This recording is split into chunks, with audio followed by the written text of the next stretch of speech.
या देवी सर्वभूतेषु माँ कात्यायनी रूपेण संस्थिता नमस्तस्यै नमस्तस्यै नमस्तस्यै नमो नमः। माँ कात्यायनी देवी दुर्गा का छठा स्वरूप है। पुरानी कथा के अनुसार ऋषि कात्यायन ने माँ दुर्गा की बहुत उपासना की थी। इन्होंने हजारों वर्ष तक दुर्गा को पुत्री के रूप में प्राप्त करने के लिए तपस्या की। प्रसन्न होकर दुर्गा ने उन्हें वरदान दिया कि मैं आपके घर में पुत्री के रूप में जन्म लूंगी। ऋषि कात्यायन के घर में जन्म लेने के कारण ही देवी माँ को कात्यायनी कहा जाता है। पौराणिक कथाओं के अनुसार माँ कात्यायनी की पूजा राम और श्री कृष्ण ने भी की थी। कहते हैं कि गोपियों ने भगवान श्री कृष्ण को पति के रूप में पाने के लिए इसी स्वरूप की पूजा की थी। जिन कन्याओं का विवाह होने में विलंब होता है वे माँ कात्यायनी के स्वरूप की पूजा करती हैं। विवाह संबंधी बाधा को दूर करने के लिए गोधूली बेला में लाल या पीले रंग के वस्त्र पहनना चाहिए। सुगंधित पीले या लाल रंग के फूल अर्पित करना चाहिए। माँ का रूप सुनहरा और चमकीले वर्ण का है। उनकी 4 भुजाएं और रत्नाभूषणों से अलंकृत है। इस रूप में माँ खूंखार और झपट पड़ने वाली मुद्रा में सिंह पर सवार हैं। माँ का आभा मंडल विभिन्न देवों के तेज अंशों से मिश्रित इंद्रधनुषी छटा देता है। प्राणियों में माँ का वास आज्ञा चक्र में होता है और योग साधक इस दिन अपना ध्यान आज्ञा चक्र में ही लगाते हैं।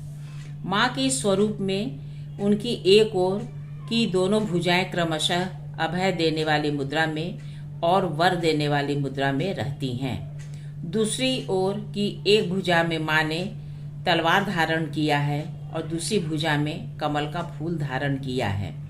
एकाग्र चित्र और पूर्ण समर्पित भाव से माँ की उपासना करने वाला साधक बड़ी सहजता से धर्म, अर्थ, काम, मोक्ष आदि चारों पुरुषार्थों की प्राप्ति कर लेता है और इस लोक में रहकर भी अलौकिक तेज तथा प्रभाव पा लेता है। उसके रोग, शोक, संताप और भय के साथ साथ जन्म जन्मांतर के पाप नष्ट हो जाते हैं। माँ अमोघ फल देकर भक्त को प्रत्येक क्षेत्र में विजय दिलाती है। नवरात्र के छठे दिन माँ को प्रसन्न करने के लिए शहद का भोग लगाते हैं। माँ की आराधना और प्रार्थना करने से साधक को सुंदर यौवन प्राप्त होता है। साथ ही लक्ष्मी रूप में भी माता दुर्गा उनके घर में स्थायी रूप से वास करती हैं। हिमालय पर्वत पर देवी के सौंदर्य को देखकर शुंभ और निशुंभ के दूत चंड मुंड शुंभ के पास आए और उन्होंने देवी के सौंदर्य की प्रशंसा करते हुए कहा कि आप उन्हें अपने अधिकार में कर लें। जब दूत ने देवी के सामने निशुंभ का प्रस्ताव रखा तो देवी ने अस्वीकार कर दिया और कहा, जो मुझे युद्ध में हरा देगा मैं उसी के अधीन में रहूंगी। अब आगे दुर्गा सप्तशती की कथा मैं आपको सुना रही हूँ, जो मेधा मुनि सुना रहे हैं। देवी की बात सुनकर दूत क्रोध में भरा हुआ वहां से असुरेंद्र के पास पहुंचा और सारा वृतांत उसे कह सुनाया।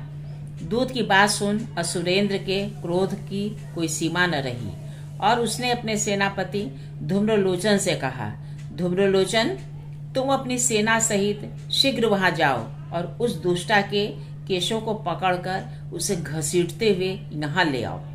यदि उसकी रक्षा के लिए कोई दूसरा खड़ा हो, चाहे वह देवता, यक्ष अथवा गंधर्व भी क्यों न हो, उसको तुम अवश्य मार डालना। महर्षि मेधा ने कहा। शुंभ के इस प्रकार आज्ञा देने पर धूम्रलोचन 60,000 राक्षसों की सेना को साथ लेकर वहां पहुंचा और देवी को देख ललकार कर कहने लगा, अरे तू अभी शुंभ और निशुंभ के पास चल। यदि तू प्रसन्नता पूर्वक मेरे साथ न चलेगी तो मैं तेरे केशों को पकड़कर घसीटता हुआ तुझे ले चलूंगा। देवी बोली, असुरेंद्र का भेजा हुआ तेरे जैसा बलवान यदि बलपूर्वक मुझे ले जाएगा तो ऐसी दशा में मैं तुम्हारा कर ही क्या सकती हूँ। महर्षि मेधा ने कहा, ऐसा कहने पर धूम्रलोचन उसकी ओर लपका, किंतु देवी ने उसे अपने हुंकार से ही भस्म कर डाला। यह देखकर असुर सेना क्रुद्ध होकर देवी की ओर बढ़ी, परंतु अंबिका ने उन पर तीखे बाणों, शक्तियों और फरसों की वर्षा आरंभ कर दी। इतने में देवी का वाहन भी अपने ग्रीवा के बालों को झटकता हुआ, बड़ा भारी शब्द करता हुआ असुर सेना में कूद पड़ा। उसने कई असुर अपने पंजों से, कई अपने जबड़ों से और कई को धरती पर पटक कर अपनी दाढ़ों से घायल करके मार डाला। उसके कई असुरों के अपने नखों से पेट फाड़ डाले और कई असुरों को केवल थप्पड़ मारकर सिर धड़ से अलग कर दिया। कई असुरों की भुजाएं और सिर तोड़ डाले और गर्दन के बालों को हिलाते हुए उसने कई असुरों को पकड़कर उनके पेट फाड़कर उनका रक्त पी डाला। इस प्रकार देवी के उस महाबलवान सिंह ने क्षण भर में असुर सेना को समाप्त कर दिया। शुंभ ने जब यह सुना कि देवी ने धूम्रलोचन असुर को मार डाला है और उसके सिंह ने सारी सेना का संहार कर डाला है, तब उसे बड़ा क्रोध आया। उसने मारे क्रोध के कांपने लगा और उसके होठ फड़कने लगे। उसने चंड और मुंड नामक महाअसुरों को आज्ञा दी, हे चंड, हे मुंड, तुम अपने साथ एक बड़ी सेना लेकर वहां जाओ और उस देवी के बाल पकड़कर उसे बांधकर तुरंत यहाँ ले आओ। यदि उसको यहाँ लाने में किसी प्रकार का संदेह हो तो अपनी सेना सहित उसे लड़ते हुए उसको मार डालो, और जब वह दुष्टा और उसका सिंह दोनों मारे जाएं तभी उनको पकड़कर यहाँ ले आना। इस प्रकार यह 6ठा अध्याय समाप्त हुआ। भक्त आप एक बार जोर से बोलिए, जय माँ कात्यायनी।